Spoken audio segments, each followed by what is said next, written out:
이제 하나님의 말씀 읽겠습니다. 하나님의 말씀은 신약성경 야고보서 3장 1절로 12절의 말씀입니다. 제가 봉독하여 드리겠습니다. 내 형제들아, 너희는 선생된 우리가 더 큰 심판을 받을 줄 알고 선생이 많이 되지 말라. 우리가 다 실수가 많으니 만일 말에 실수가 없는 자라면 곧 온전한 사람이라. 능히 온 몸도 굴레 씌우리라. 우리가 말들의 입에 재갈 물리는 것은 우리에게 순종하게 하려고 그 온 몸을 제어하는 것이라. 또 배를 보라. 그렇게 크고 광풍에 밀려가는 것들을 지극히 작은 키로서 사공의 뜻대로 운행하나니, 이와 같이 혀도 작은 지체로 돼 큰 것을 자랑하도다. 보라, 얼마나 작은 불이 얼마나 많은 나무를 태우는가. 혀는 곧 불이요 불의의 세계라. 혀는 우리 지체 중에서 온몸을 더럽히고 삶의 수레바퀴를 불사르나니 그 사르는 것이 지옥불에서 나느니라. 여러 종류의 짐승과 새와 벌레와 바다의 생물은 다 사람이 길들일 수 있고 길들여 왔거니와, 혀는 등이 길들일 사람이 없나니 쉬지 아니하는 악이요 죽이는 독이 가득한 것이라. 이것으로 우리가 주 아버지를 찬송하고 또 이것으로 하나님의 형상대로 지음을 받은 사람을 저주하나니 한 입에서 찬송과 저주가 나오는도다. 내 형제들아, 이것이 마땅하지 아니하니라. 샘이 한 구멍으로 어찌 단물과 쓴물을 내겠느냐. 내 형제들아, 어찌 무화과 나무가 감람 열매를, 포도나무가 무화과를 맺겠느냐. 이와 같이 짠물이 단물을 내지 못하느니라. 아멘. 오늘 설교의 제목이 절제인데, 오늘 읽은 본문의 말씀에는 절제라고 하는 이 단어가 나오지는 않습니다. 하지만 이 절제가 얼마나 중요하고 그 영향력이 큰지는 이 본문의 처음부터 오늘 본문 읽은 끝까지 계속해서 거듭 강조하고 있습니다. 특별히 이 절제의 가치는 우리의 말을 억제하는 것을 의미하는데, 본문에는 이 말의 중요성과 말을 하는 이 혀의 영향력에 대해서 강조하고 있습니다. 1절에 있는 말씀을 다시 보게 되면 1절의 말씀 보니까, 내 형제들아, 너희는 선생된 우리가 더 큰 심판을 받을 줄 알고 선생이 많이 되지 말라. 선생이 많이 되지 말라 라고 하는 이 말을 문자적으로만 해석하면 교회 안에서는 하나님의 말씀을 가르치는 선생님이 아마 한 분도 없을 것입니다. 이 말은 선생이 되지 말라는 말이 아니라 성급하게 선생이 되지 말라고 하는 그 내용입니다. 잘 이해를 했거나 분별이 안 됐는데 성급하게 판단하고 정죄하지 말라는 그러한 뜻입니다. 그런데 우리는 어떤가요? 우리는 뭔가 자꾸 가르치려고 하죠. 자꾸 뭔가를 가르치려고 해요. 이게 가르치는 자는 주로 이제 말로 활동을 합니다. 그런데 이 말에는 항상 실수가 따르고 그 실수는 엄청난 파괴력을 낳으므로 말로 다른 사람을 가르치는 자들은 신중하고 또 신중해야 될 것입니다. 특별히 가르친 일에 대해서 하나님은 심판하신다라고 말씀을 하신 것을 우리는 기억을 해야 됩니다. 야고보의 고백대로 선생된 우리가 더 큰 심판을 받을 줄 알고 라고 했거든요. 오늘 1절에 있는 말씀 다시 한번 보게 되면 이 선생이라는 단어가 두 번 나오게 되어지죠. 앞에 있는 선생은 가르치는 자로 성경에서 보통 하나님의 말씀을 가르치도록 명령받은 그런 자를 말을 합니다. 그러니까 이런 자들이 명심할 것은 선생된 자들은 더 큰 심판을 받을 줄 알라는 거죠. 그만큼 그에게 맡겨진 책무가 중요하다는 말이죠. 그런데 이 뒤에 나오는 이 선생, 많이 선생이 되지 말라고 하는 이 선생은 자신의 판단을 기준 삼아서 다른 성도들의 행동을 성급하게 매도하고 그릇된 길로 인도하는 자를 가리키는 단어입니다. 아마도 당시 유대인 출신 성도들 가운데에 자신도 명확하게 이해하지 못하는 것을 다른 사람들에게 가르치려고 시도했는가 하면 자기 자신의 기준으로 형제를 판단하는 자들이 있었던 것으로 보여집니다. 베드로후서 1장 6절에 있는 말씀을 보게 되면 베드로 사도는 그래서 말하기를 지식에 절제가 있어야 된다. 이 절제에는 인내를, 인내에는 경건을, 여러 가지 그리스도인의 성숙한 성품에 대해서 쭉 열거를 하고 있는데 이 지식에 대해서는 절제가 있어야 된다라고 얘기를 하고 있어요.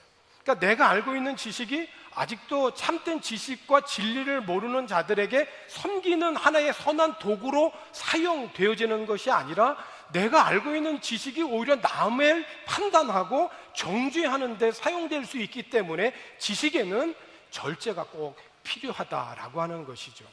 우리들이 주님을 향한 믿음의 기초 위에 어떤 선한 성품이나 영적인 이해력, 빈틈없는 절제, 힘찬 인내, 놀라운 경건, 따뜻한 형제의 너그러운 사랑을 더하고 이것들을 하나하나가 서로 조화를 이루고 다른 것들을 서로 상호 보완하며 발전하게 되어지죠. 이러한 자질들이 우리들의 삶 속에서 활발하게 일어나게 되어질 때 우리들은 부활하신 예수님을 삶 속에서 경험하게 되어지고 성숙해 가는 그런 기회에 우리들이 그 일을 놓치거나 단 하루도 헛되이 흘려보내지 않게 되죠. 그런데 이 절제를 비롯한 이러한 자질들을 갖추지 못하게 되면 오늘 우리들 바로 앞에 놓여있는 그 장애물들을 보지 못하게 되고 자신의 그 죄악된 옛 삶이 깨끗해졌음을 잊어버리게 되는 사람이 되고 만다는 거예요. 그렇습니다. 그래서 절제는 자제하는 능력을 말하는데 육체적으로 어떤 충동이 일어나게 되어질 때에 자제함으로 성도로서 균형 있고 건강하고 행복한 삶을 살아갈 수 있기를 주님의 이름으로 권합니다. 요한복음 8장에 있는 말씀을 보면 간음 중에 잡힌 한 여인이 군중들에 의해서 예수님 앞에 끌려 나오게 되죠. 사람들이 떼를 지어서 예수님께 오전에 모여들었고 예수님은 그 자리에 앉아서 그들을 가르치셨습니다.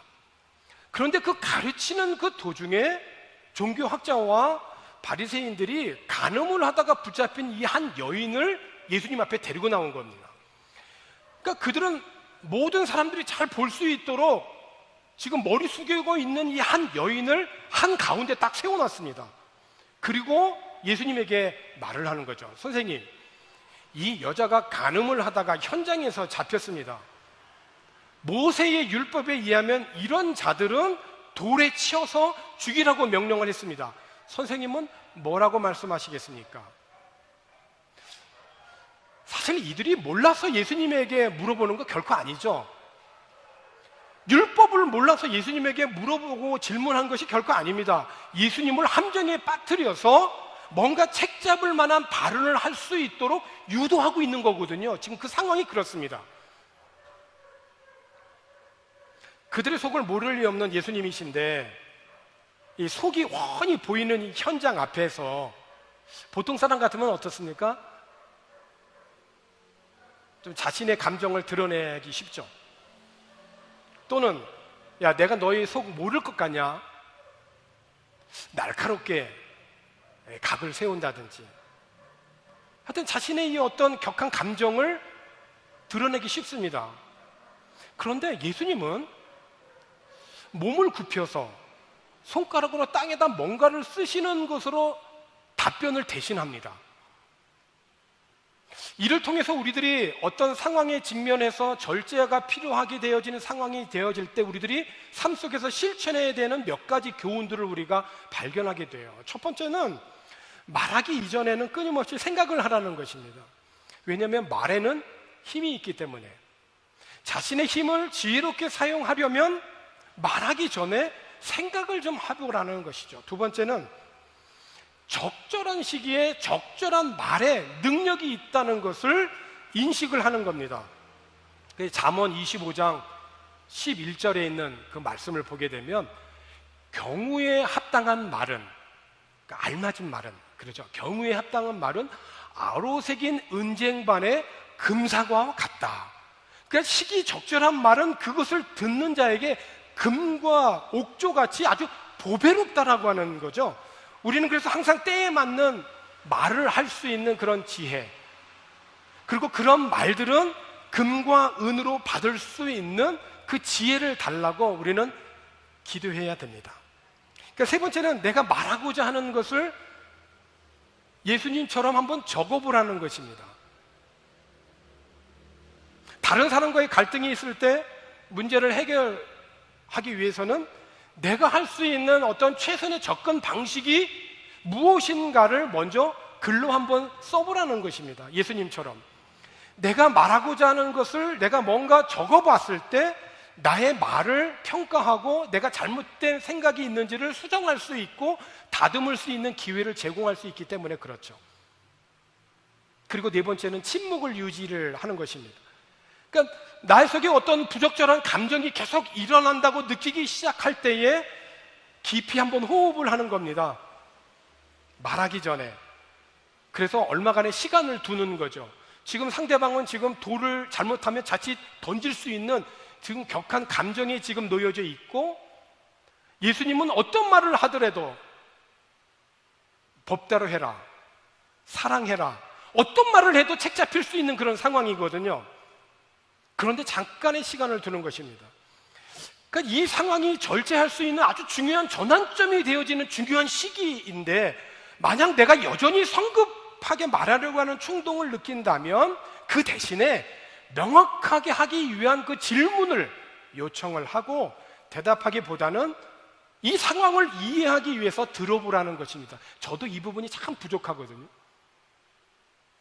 뭔가 자꾸 가르치려고 하고 뭔가 들어보기 전에 자꾸 말하려고 하고, 그래서 성급해서 주워 담기 힘들게 되고 자꾸 이런 상황들이 자꾸 생긴다는 것입니다.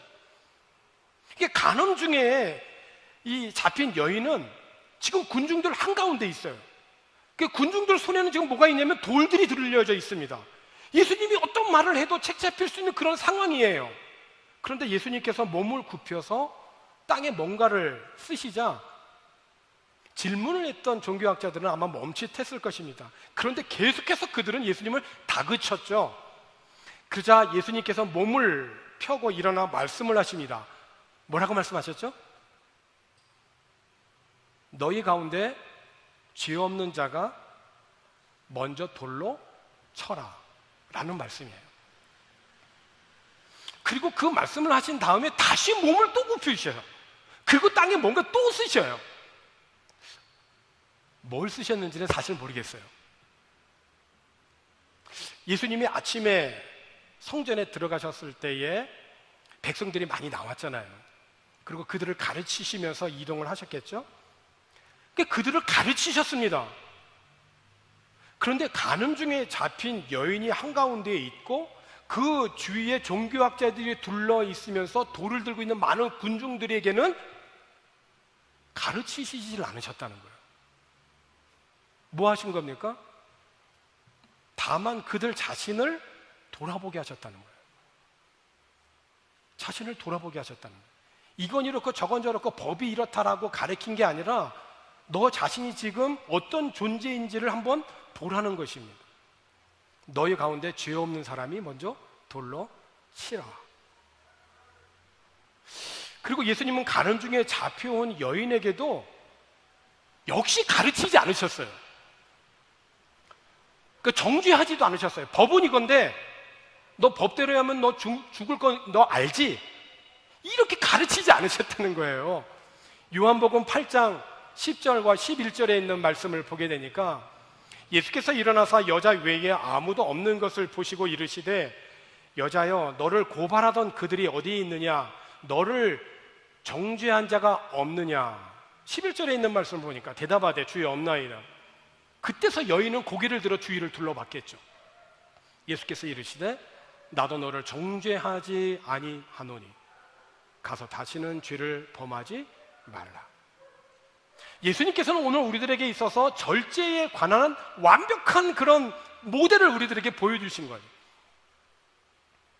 그런데 여러분, 만약에 우리들이 어떤 이런 비슷한 상황에서 주님의 능력을 의지하지 아니하고 주님을 신뢰하지 아니하고 내 마음 중심 속에 주님이 우리에게 주셨던 말씀들을 기억하지 아니하고 무절제하게 된다면 어떻게 될까요? 내 마음에 하나님의 말씀을 두지 아니하고 내 마음대로, 그리고 내 기분이 내키지는 대로 한다면 어떻게 될까요? 특히 오늘 우리가 읽은 본문에 있는 말씀을 보면 세 가지로 나와 있습니다. 6절과 7절, 8절 본문에 있는 말씀을 보게 되어지면, 너가 만약에 무절제하게 되면, 말에 있어서 절제하지 않고 너 마음대로 내 기분 내키는 대로 말을 하게 되면 어떻게 되느냐? 자, 6절에 보니까 혀는 곧 불이요 불의의 세계라. 혀는 우리 지체 중에서 첫 번째가 뭐죠? 온몸을 더럽힌다는 거예요. 그리고 삶의 수레바퀴를 불사른다는 거예요. 수레바퀴는 뭐죠? 바퀴는 계속해서 굴러가잖아요. 이게 계속해서 삶에 혼란이 생긴다는 거예요. 그런데 그 사르는 것이 말이죠, 지옥불에서 난다는 거예요. 이게 지금 현상의 이 땅에서 살아가고 있는데, 이 땅에서 일어나는 내가 지금 무절제하게 하고 있는 말은 지금 어디하고 연결이 되어 있냐면 지옥불하고 연결되어 있다는 걸 우리는 기억해야 돼요. 7절에 보니까 여러 종류의 짐승과 새와 벌레와 바다의 생물, 벌레까지도 말이죠, 바다의 생물까지도 사람이 다 길들인답니다. 그렇잖아요. 그죠? 길들일 수 있잖아요. 그런데 그렇게 길들여 왔거니와 8절에 보니까 혀는 등이 길들일 사람이 없나니 쉬지 아니하는 악이요 죽이는 독이 가득한 것이라.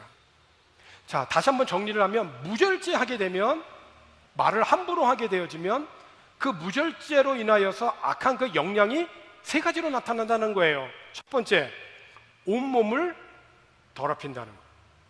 특별히 혀를 뭘로 비유했죠? 불로 비유를 했습니다. 그만큼 파괴적이라는 거예요. 그만큼 파괴적이라는 거예요. 그러니까 이 혀가 자신의 어떤 격정과 분노, 미움, 이런 거에 사로잡혀가지고 내뱉는 이 말은 인간의 전 인격적인 존재를 다 무너뜨린다는 거예요. 파괴시킨다는 거죠. 그래서 결국 내가 불의함이 드러난다는 것이죠. 온몸을 더럽힌다는 거예요. 두 번째는 삶의 수레바퀴를 불사른다고 그랬죠? 삶의 환란이 점점 심해진다는 거예요. 그 잘못된 혀의 그 사용은 그 전 생애를 완전히 망치게 하는 것입니다. 특별히 야고보는 혀와 동일시 되면서 인생을 파괴하는 불의 이 근원이 어디냐? 지옥불에서 찾고 있잖아요.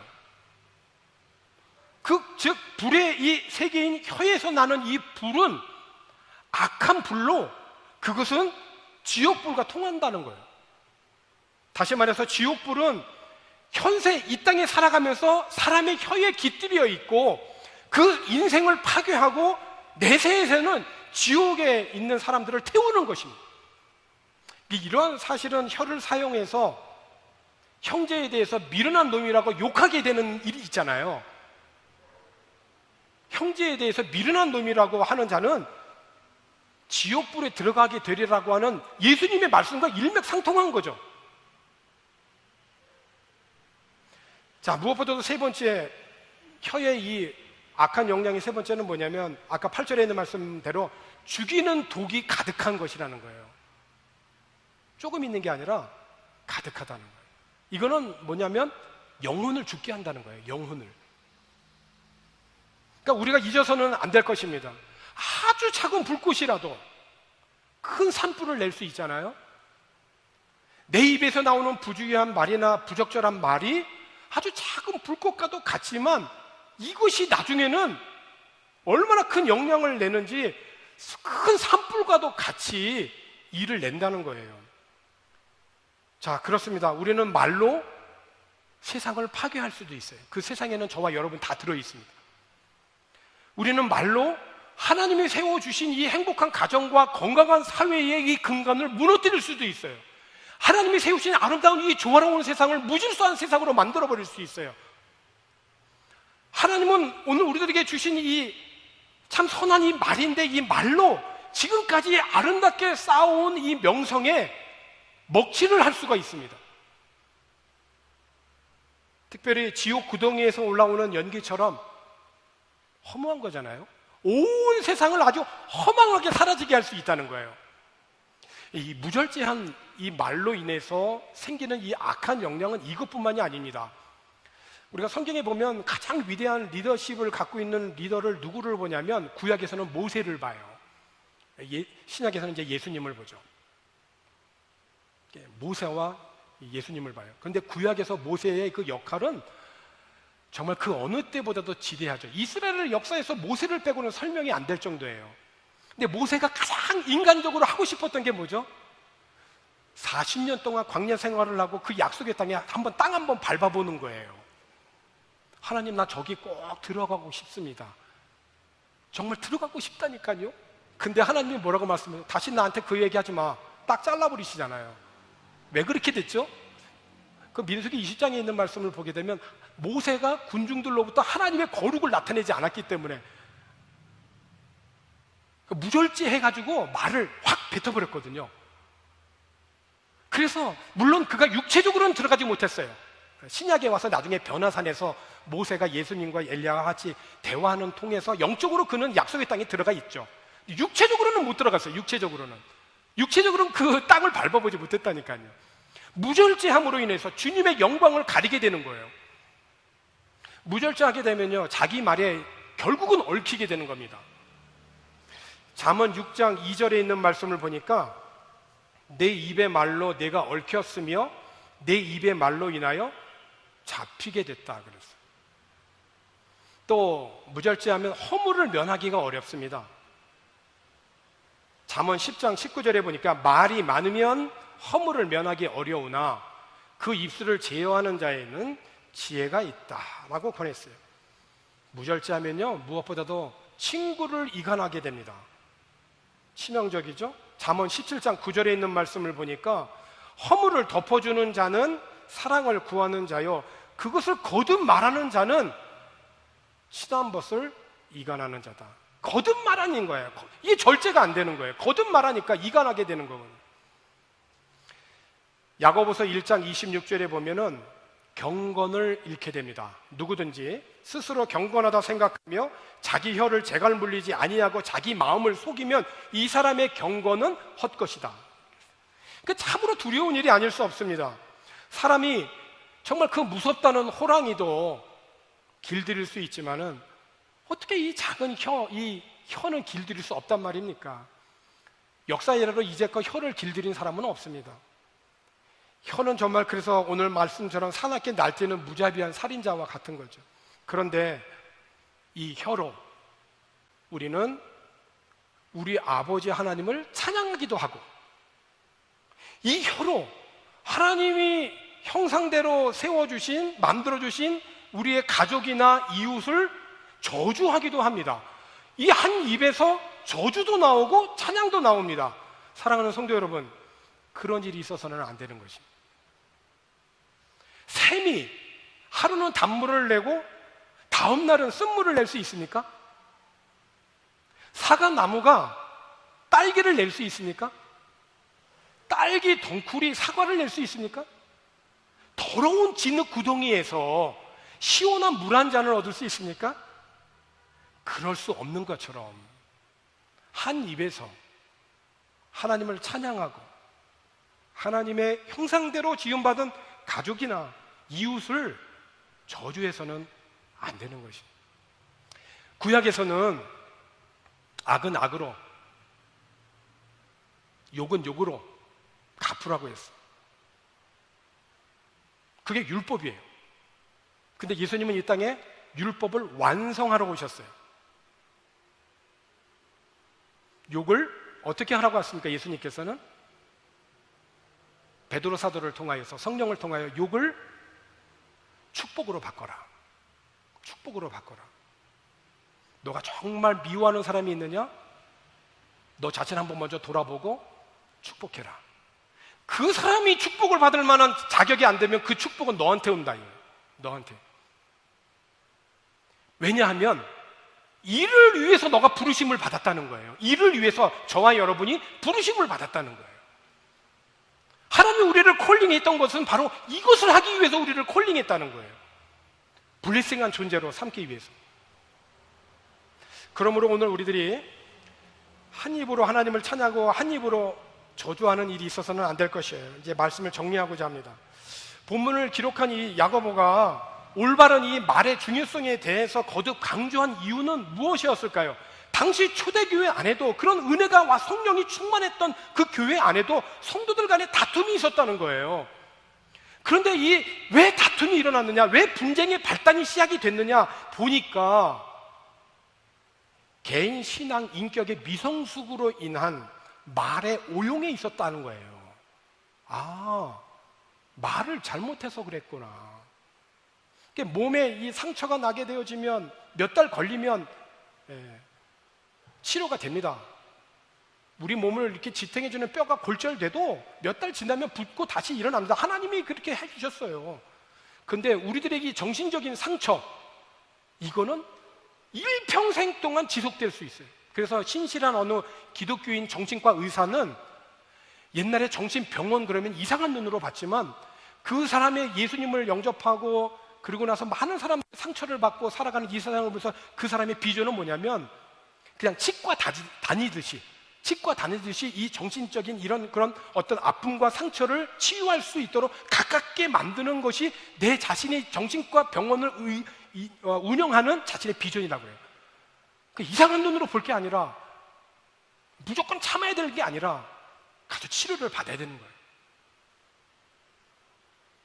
그러므로 혀의 올바른 사용이 성도들의 바른 신앙생활에 있어서는 필수적인 거죠. 그래서 절제는 꾸준하고 의도적인 연습을 통해서 성취되어지는 신앙 훈련인 거예요. 그래서 절제는 보면 열매라고 성경은 가르치고 있어요. 열매는 금방 열리질 않습니다. 세찬 바람도 맞아야 되고요, 뜨거운 그런 태양볕도 맞아야 되고요, 그리고 여러 가지 많은 그런 습도하고 그리고 적절한 토양과 연결이 되어 있어야 돼요. 단시간에 되는 게 아니에요. 열매라는 것은 사과 하나가 열려도 얼마나 많은 농부의 그 수고와 땀과 하나님이 주시는 그런 여러 가지 기후 조건이 맞아야 됩니까?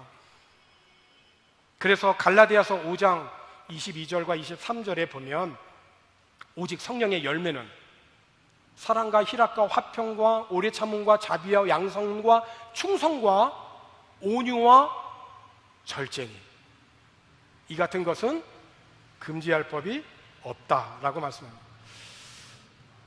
말은 마음을 나타낸다고 하죠. 시편 기자의 고백대로 내 입에 파수꾼을 세워주십시오. 내 입에 보초를 세워주십시오. 그렇게 구해야 됩니다. 그러면 막을 길이 없는 것입니다. 하나님이 우리의 입술과 마음을 지켜주실 것입니다. 사랑하는 성도 여러분, 내 마음 중심을 하나님의 은혜로 가득 채워서 말에 실수가 없는 온전한 사람이 되어지기를 주님의 이름으로 축원합니다. 기도하겠습니다. 하나님 아버지, 내 마음의 중심을 하나님의 은혜로 가득 채워주옵소서. 시편 기자의 고백대로 내 입에 파수꾼을 세워주옵소서. 말에 실수가 없는 온전한 사람이 되게 성령 하나님 꾸준하게 훈련하게 하여 주시고 성령님을 의지하고 온전히 신뢰하게 하여 주옵소서. 격한 감정이 일어날 때, 미움이 일어날 때 내 마음대로 기분대로 행치 않게 하여 주시고 그 시간 나를 위하여서 나를 죄에서 구원하시기 위하여서 십자가에 피 흘려 돌아가신 예수 그리스도의 그 보혈의 은혜를 바라보게 하여 주시고 성령 하나님 우리 가운데 내주하여 주시고 우리의 마음을 주장하여 주시사 하나님의 거룩한 성령의 열매를 맺음으로 이 땅에 하나님의 나라를 세워가는 귀한 일에 쓰임받는 선한 도구가 되게 하여 주시옵소서.